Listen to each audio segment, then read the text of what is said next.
Hi friends, welcome to my channel. ఈరోజు వీడియోలో మనం నాగుల చవితి పూజా విధానం గురించి, అలాగే నాగుల చవితిని ఎవరు ఆచరించాలి, ఎలా ఆచరించాలి, అలాగే ఏమి నియమాలు పాటించాలో మనం ఈ వీడియోలో చాలా క్లియర్గా తెలుసుకుందామండి. దానితో పాటు నాగుల చవితి రోజున సుబ్రహ్మణ్యేశ్వర స్వామికి నైవేద్యాన్ని ఏమి సమర్పించాలో కూడా మనం ఈ వీడియోలో తెలుసుకుందాం.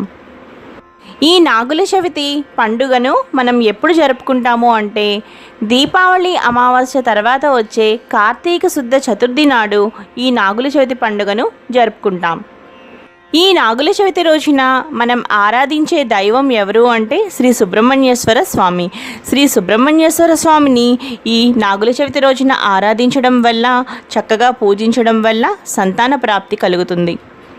అయితే ఇప్పుడు మనం నాగుల చవితి ఎవరు ఆచరించాలో, ఎలా ఆచరించాలో, అలాగే పూజా విధానం ఏమిటో ఇప్పుడు తెలుసుకుందాం.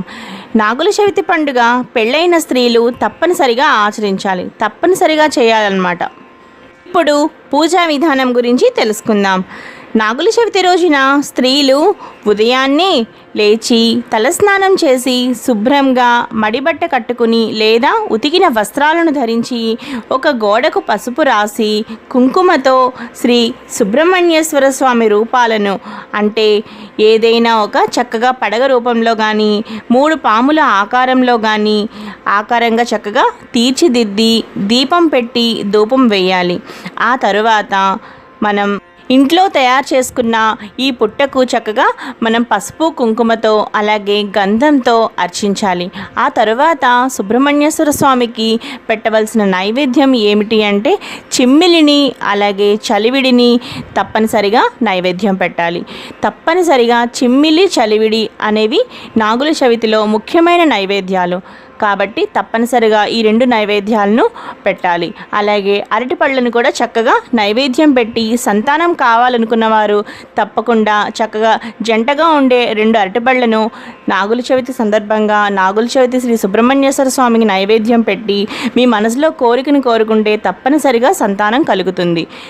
ఈ విధంగా మనం చక్కగా నైవేద్యాన్ని పెట్టిన తర్వాత మనం తయారు చేసుకున్న పుట్టపై అలా కొంచెం కొంచెంగా చిమ్మిలి, చలివిడి తీసుకుని 3 సార్లు ఈ విధంగా చెప్పుకుంటూ, అంటే ఎలా అంటే నడుం తొక్కితే నావాడనుకో, పడగ తొక్కితే పగవాడనుకో, చీకటి మాటన తిరిగేవాళ్ళం, రక్షించు కాపాడు శ్రీ సుబ్రహ్మణ్యేశ్వర స్వామి అని ఈ విధంగా 3 సార్లు చెప్పుకుంటూ చక్కగా ఆ చిమ్మిల్ని, చలివిడిని అలా నాగుల చవితి రోజున మనం ఇంట్లో తయారు చేసుకున్న